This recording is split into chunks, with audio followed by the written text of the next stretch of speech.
مجھے یاد ہے اپنی 10ویں جماعت کے زمانے میں دہلی میں نے دیکھا تھا کہ ناٹ سرکس وہاں کا ایک بڑی مارکیٹ ہوتی تھی، تو جوتے کی دکان پہ بہت بڑا جوتا لٹکایا ہوا تھا، بہت بڑا، اور لکھا تھا free to home it fits, جس کے پاؤں میں یہ ٹھیک ٹھیک آ جائے وہ لے جائے اس کو۔ تو یہ free to home it fits ہے، ایک کردار ہے۔ اب یہ کردار جس کے اوپر بھی فٹ بیٹھ جائے، ان میں یقیناً زیادہ تو غلبہ یہی ہے جو مفسرین کی رائے ہے، منافقین کا معاملہ جو ہو رہا ہے، لیکن یہ کردار بعین نہیں فٹ بیٹھ رہا ہے یہود کے علماء پر۔ اور یہ بھی نوٹ کر لیجئے کہ جو مدینہ منورہ میں نفاق کا جو پودا پروان چڑھا ہے، بلکہ پودا نہیں کہنا چاہیے، جھاڑ جھکاڑ جو پروان چڑھا ہے، وہ یہودیوں کے زیر اثر، جیسے جنگل کے اندر بڑے بڑے درخت بھی ہوتے ہیں اور اندر جو ہے نیچے جھاڑیاں بھی ہوتی ہیں، تو یہ نفاق کا جھاڑ جھکاڑ جو ہے وہ یہودی علماء کا جو پودا تھا اور بہت بڑا تھا، اس میں کوئی شک نہیں، اس کے سائے میں پروان چڑھا ہے۔ ان دونوں میں معنوی ربط بھی ہے۔ وَمِنَ النَّاسِ مَن يَقُولُ آمَنَّا بِاللَّهِ وَبِالْيَوْمِ الْآخِرِ وَمَا هُم بِمُؤْمِنِينَ، اور لوگوں میں سے کچھ ایسے بھی ہیں جو کہتے تو یہ ہے کہ ہم ایمان رکھتے ہیں اللہ پر اور یوم آخر پر، لیکن وہ مومن نہیں ہیں۔ يُخَادِعُونَ اللَّهَ وَالَّذِينَ آمَنُوا وَمَا يَخْدَعُونَ إِلَّا أَنفُسَهُمْ، وہ دھوکہ دینے کی کوشش کر رہے ہیں اللہ کو اور اہل ایمان کو۔ یہ یخادعون جو ہے یہ باب مفعلہ ہے، باب مفعلہ میں کشمکش ہوتی ہے، کشاکش ہوتی ہے، لہذا ترجمہ میں نے کیا کوشش کر رہے ہیں۔ وما يخدعون الا انفسهم، یہ ثلاثی مجرد میں آ گیا، اور نہیں دھوکہ دے رہے مگر صرف اپنے آپ کو۔ یہ یقینی ہے اپنے آپ کو تو دھوکہ دے رہے ہو، لیکن یہ کہ اللہ اس کے رسول کو، اللہ اور اہل ایمان کو دھوکہ نہیں دے سکتے۔ سورہ نساء کی آیت نمبر 142 میں یہ کھل کر منافقین کے بارے میں یہی الفاظ آئے ہیں، ان المنافقین یخادعون اللہ وہو خادعہم، یقیناً منافقین جو ہے وہ اللہ کو دھوکہ دینے کی کوشش کر رہے ہیں اور اللہ انہیں دھوکہ دے رہا ہے۔ فی قلوبہم مرض، ایک لفظ اور رہ گیا، وما یشعرون، انہیں اس کا شعور نہیں ہے۔ یہ بہت اچھی طرح نوٹ کر لیجئے، منافقین کی بھی اکثریت وہ تھی جنہیں اپنے نفاق کا شعور نہیں تھا، وہ اپنے تئیں سمجھتے تھے اپنے آپ کو مسلمان، وہ کہتے تھے یہ بے وقوف لوگ ہیں، محمد رسول اللہ کے بارے میں کہتے تھے یہ خام خواہ جو ہے انہوں نے لڑائی بھڑائی مول لے لی ہے اہل مکہ کے ساتھ، کیا ضرورت ہے، امن کے ساتھ جو ہے بات کرنی چاہیے۔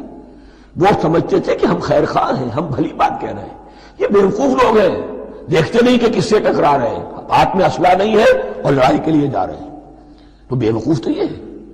لیکن وہ سمجھتے تھے کہ ہم تو بڑے مخلص ہیں، ہم مصلح ہیں، تو ما یشعرون بہت ضروری ہے۔ بعض لوگ منافق ایسے بھی تھے کہ جو اسلام میں داخل ہی ہوتے تھے دھوکہ دینے کی خاطر، اور ان پہ پہلے دن سے واضح ہوتا تھا کہ ہم مسلمان نہیں ہیں، ہم نے اسلام کا لبادہ اوڑھا ہے صرف دھوکے کے لیے۔ اس کا ایک ذکر سورہ آل عمران میں آئے گا، لیکن اکثر و بیشتر منافقین دوسری طرح کے تھے جنہیں اپنے نفاق کا شعور حاصل نہیں تھا۔ فی قلوبہم مرض، ان کے دلوں میں ایک روگ ہے، بیماری ہے۔ یہ روگ اور بیماری کیا ہے؟ ایک لفظ میں اس کو تعبیر کیا جائے، کردار کی کمزوری، ویکنس آف کیریکٹر۔ ایک شخص وہ ہوتا ہے کہ جو سمجھتا ہے یہ حق ہے، حق سے بعد آباد، اب جو ہو سو ہو۔ ایک حق کو حق پہچان کر رد کر دیتا ہے، وہ کافر ہو گیا۔ ایک حق کو حق پہچان کر آیا تو صحیح، لیکن ویکنس آف کیریکٹر کی وجہ سے قوت ارادی کمزور ہے، آخرت بھی چاہتے ہیں، دنیا کو بھی ہاتھ سے دینے کو تیار نہیں، یہاں کا بھی کوئی نقصان نہ ہو اور آخرت کا بھی سارا بھلا ہمیں مل جائے۔ یہ وہ لوگ ہیں در حقیقت کہ اس کو کہا روگ۔ فی قلوبہم مرض فزادہم اللہ مرضا، تو اللہ نے ان کے مرض میں اضافہ کر دیا۔ یہ اللہ کی سنت ہے، آپ حق پر چلنا چاہیں حق کا راستہ آپ کے لیے آسان کر دے گا، آپ برائی کی طرف جانا چاہیں بڑی سے بڑی برائی آپ کے لیے ہلکی ہوتی چلی جائے گی، کوئی خاص بات ہی نہیں، چلو یہ بھی کر گزرو، جب یہ کر لیا تو یہ بھی کر گزرو۔ اور اگر آپ بین بین لٹکنا چاہیں تو اللہ اسی پہ چھوڑ دیتا ہے۔ ٹھیک ہے، آپ سمجھتے ہیں ہم کامیاب ہو رہے ہیں، ہم نے مسلمانوں کو بھی دھوکہ دے لیا، وہ ہمیں مسلمان سمجھتے ہیں، اور یہودیوں کو بھی دھوکہ دے لیا، وہ سمجھتے ہیں کہ ہم ان کے ساتھی ہیں، تو سمجھا کامیاب ہو رہے ہیں، حقیقت میں کامیابی نہیں۔ فی قلوبہم مرض فزادہم اللہ مرضا ولہم عذاب علیم بما کانوا یکذبون، اور ان کے لیے تو دردناک عذاب ہے۔ عذاب عظیم کا لفظ آیا تھا اوپر کفار کے لیے، وَلَهُمْ عَذَابٌ عَظِيمٌ، 7ویں آیت ختم ہوئی، اور عذاب علیم کا لفظ آیا یہاں، ان کے لیے دردناک المناک عذاب ہے، بما کانوا یکذبون، بسبب اس جھوٹ کے جو وہ بول رہے تھے۔ وَإِذَا قِيلَ لَهُمْ لَا تُفْسِدُوا فِي الْأَرْضِ، اور جب ان سے کہا جاتا تھا مت فساد کرو زمین میں، مراد کیا ہے اس سے؟ کہ جب محمد کو مان لیا کہ اللہ کے رسول ہیں، اب ٹھیک ٹھیک پیروی کرو، ان کے پیچھے چلو، ان کا حکم ہے تو جنگ کے لیے نکلو، ان کی طرف سے تقاضا آتا ہے مال پیش کرو، اور اگر تم اس سے کتراتے ہو تو فساد مچا رہے ہیں، جماعتی زندگی کے اندر فتنہ و فساد پیدا کر رہے ہیں۔ وَإِذَا قِيلَ لَهُمْ لَا تُفْسِدُوا فِي الْأَرْضِ قَالُوا إِنَّمَا نَحْنُ مُصْلِحُونَ، وہ کہتے تھے نہیں ہم تو صلح کرانے والے ہیں، اصلاح کرنے والے ہیں، ہم چاہتے ہیں لڑنا بھیڑنا کوئی اچھی بات نہیں ہے، ٹکراؤ تصادم یہ کوئی اچھے کام تھوڑا ہی ہے، بس ٹھنڈے ٹھنڈے دعوت دیتے رہو، جو چاہے قبول کر لے، جو چاہے رد کر دے، خام خواہ یہ ٹکرانا اور یہ جنگ کرنا اور اللہ کے دین کو غالب کرنے کے لیے یہ قربانی دو اور یہ مصیبت جھیلو اور یہ مشقت برداشت کرو اور یہ چیز چھوڑو اور یہ ترک کرو، یہ کاہے کے لیے؟ وَإِذَا قِيلَ لَهُمْ لَا تُفْسِدُوا فِي الْأَرْضِ قَالُوا إِنَّمَا نَحْنُ مُصْلِحُونَ أَلَا إِنَّهُمْ هُمُ الْمُفْسِدُونَ وَلَٰكِن لَا يَشْعُرُونَ، آگاہ ہو جاؤ کہ وہی ہے مفسد، فساد پھیلانے والے، اس لیے کہ محمد رسول اللہ کی دعوت ہے زمین میں اصلاح کے لیے، اس اصلاح کے لیے کچھ آپریشن کرنا پڑے گا، مریض اس درجے کو پہنچ چکا ہے کہ آپریشن کے بغیر اس کی شفا نہیں ہوگی، اب اگر تم اس کے راستے میں رکاوٹ بنتے ہو تو در حقیقت تم فساد مچا رہے ہو، لیکن تمہیں اس کا شعور نہیں ہے۔ الا انہم ہم المفسدون ولکن لا یشعرون، پھر دیکھیے نوٹ کیجئے، شعور نہیں ہے، شعوری نفاق اور شے ہے، غیر شعوری نفاق ہے کہ جس کا یہ سارا تذکرہ ہو رہا ہے۔ وَإِذَا قِيلَ لَهُمْ آمِنُوا كَمَا آمَنَ النَّاسُ، اور جب ان سے کہا جاتا ہے ایمان لاؤ جیسے دوسرے لوگ ایمان لائے، آخر دیکھو دوسرے یہ اہل ایمان ہیں، جب بلاوا آتا ہے فوراً لبیک حاضر ہوتے، جو بھی ہو، یہ تم جو ہے آخر تم نے اور روش اختیار کی۔ وَإِذَا قِيلَ لَهُمْ آمِنُوا كَمَا آمَنَ النَّاسُ قَالُوا أَنُؤْمِنُ كَمَا آمَنَ السُّفَهَاءُ، وہ کہتے ہیں کہ کیا ہم ایمان لائے جیسے یہ بے وقوف لوگ ایمان لائے، انہیں تو اپنے نفع کی فکر، نہ نقصان کی فکر، نہ خطرات کا کوئی خیال، نہ اندیشوں کا کوئی گمان، جان جائے مال جائے، اولاد کو چھوڑ دیں، گھر بار چھوڑ کے آ گئے ہیں، ان سے بڑے بے وقوف کون ہوں گے؟ بال بچے چھوڑ آئے ہیں کفار مکہ کے رحم و کرم پر، سرداران قریش جو چاہے ان کے ساتھ کریں، تو یہ تو بے وقوف لوگ ہیں۔ آج کل آپ کہتے ہیں ایسے ہی لوگوں کو فینیٹکس ہیں، یہ فینیٹکس ہیں، دیکھ بھال کر چلنا چاہیے، دائیں بائیں دیکھ کر چلنا چاہیے، نفع نقصان کا خیال کر کے چلنا چاہیے، چاہے حق ہے ٹھیک ہے، لیکن بہرحال اپنی مصلحتوں کو بھی اور اپنی اہل و عیال کی مصلحتوں کو بھی دیکھنا چاہیے۔ یہ لوگ تو معلوم ہوتا ہے کہ بالکل دیوانے ہو گئے، فینیٹکس ہو گئے۔ وَإِذَا قِيلَ لَهُمْ آمِنُوا كَمَا آمَنَ النَّاسُ قَالُوا أَنُؤْمِنُ كَمَا آمَنَ السُّفَهَاءُ أَلَا إِنَّهُمْ هُمُ السُّفَهَاءُ وَلَٰكِن لَا يَعْلَمُونَ، آگاہ ہو جاؤ کہ وہی بے وقوف ہے لیکن انہیں علم نہیں ہے۔ وہ صادق الایمان جو ایمان کی ہر تقاضے کو پورا کرنے کے لیے ہر وقت حاضر ہیں، ان سے بڑا عقل مند کوئی نہیں، ان سے بڑا سمجھدار کوئی نہیں۔ انہوں نے یہ جان لیا ہے کہ اصل زندگی آخرت کی زندگی ہے، یہ نہیں ہے، یہ تو عارضی ہے، کل نہیں آج ختم ہو جائے، آج نہیں ابھی ختم ہو جائے، کیا فرق پڑے گا؟ جانا تو ہے، اب نہیں تو کل، کل نہیں تو پرسوں، جانا تو ہے۔ تو عقل تو ان کے اندر ہے۔ الا انہم ہم السفہاء ولکن لا یعلمون وَإِذَا لَقُوا الَّذِينَ آمَنُوا قَالُوا آمَنَّا، اور جب یہ ملتے ہیں ان سے جو اہل ایمان ہیں تو کہتے ہیں ہم بھی ایمان رکھتے ہیں.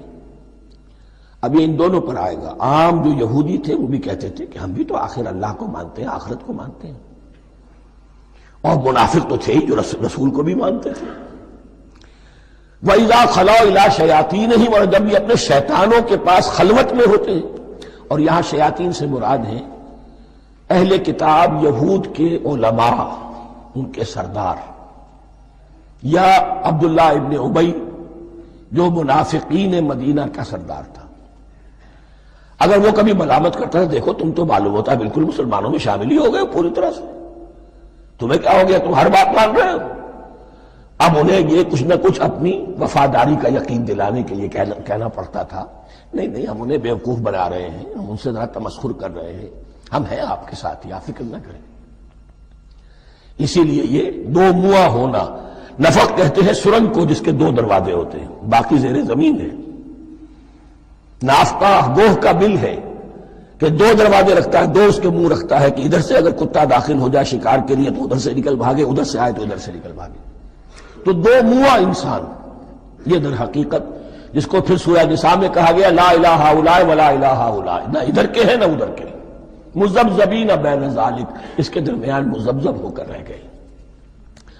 یہ شیطان کا لفظ یہاں سمجھ لیجئے، اس کے دو رائے ہیں کہ یہ شطنہ سے بنا ہے یا شات سے بنا ہے، شین الف توئے یا شین تو نون. شطنہ کے معنی تباعدا، کو بہت دور ہو گیا، دور ہو گیا. شیطان سے مراد جو اللہ کی رحمت سے بہت دور ہو گیا. اور شاتا یشیتو کے معنی ہے احترق غضبا وحسدا، کوئی شخص غصے اور حسد کے اندر جل رہا ہو، وہ شاتا یشیتو ہے. اس سے فعلان کے وزن پر، رحمان کے وزن پر، غضبان کے وزن پر شیطان، یعنی وہ کہ جو حسد اور غضب کی آگ میں جل رہا ہے. تو یہ ایک تو شیطان وہ ہے کہ جو جنات میں سے ہے، جس کا نام عزازیل تھا پہلے، اب ہم اسے ابلیس کے نام سے جانتے ہیں. وہ ایک شیطان ہے، جنی ہے. پھر یہ کہ جو بھی اس کے پیروکار ہیں دنیا میں، انسانوں میں سے ہو یا جنات میں سے ہو، وہ بھی شیاطین ہیں. اسی طرح اہل کفر، اہل زیغ کے جو بڑے بڑے سردار ہوتے ہیں ان کو بھی شیطان سے تعبیر کیا گیا. وَإِذَا خَلَوْا إِلَىٰ شَيَاطِينِهِمْ قَالُوا إِنَّا مَعَكُمْ، اور جب وہ خلوت میں ہوتے ہیں، علیحدگی میں ہوتے ہیں اپنے شیاطین کے پاس، سرداروں کے پاس، کہتے ہیں ہم تو آپ کے ساتھ ہیں. انما نحن مستہزئون، یہ تو ہم ان مسلمانوں کو بیوقوف بنا رہے ہیں، ان سے استہزاء کر رہے ہیں، تمسخر کر رہے ہیں. ہم تمسخر میں کہہ دیتے ہیں کہ ہم بھی آپ کے ساتھ ہیں. آمنا. اللہ یستہزئ بہم ویمدہم فی طغیانہم یعمہون.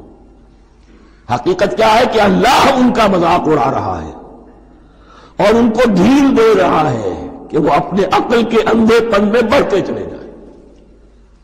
اللہ تعالیٰ جیسا میں نے عرض کیا رسی دراز کرتا ہے. کچھ تو غلط راستے پر جائے گا، جاؤ بھائی، فوراً تو نہیں پکڑتا، اگر فوراً پکڑ لے تو سیدھا ہو جائے گا. چلتے جاؤ، جہاں جانا چاہتے ہو جاؤ. تو ان کو بھی رسی دراز کر رہا ہے اللہ. لیکن یہ کہ اللہ یستہزئ بہم، یہ سمجھتے ہیں کہ مسلمانوں کا مذاق اڑا رہے ہیں، اصل میں مذاق ان کا اڑ رہا ہے اللہ کے نزدیک. وَيَمُدُّهُمْ فِي طُغْيَانِهِمْ يَعْمَهُونَ. اب یہاں ذرا نوٹ کر لیجئے، یہ دو لفظ آئیں گے، عین میم اور ہا، امر اے کے ساتھ. ایک ہے عین میم اور یا، امر. تو عین اور میم تو مشترک ہے، ہے یا آخر میں فرق ہوگا. عین میم اور ہا ہوگا، اس کے معنی عقل کا اندھا، دل کا اندھا. آنکھیں تو ہے لیکن دل کا اندھا ہے، عقل کا اندھا ہے.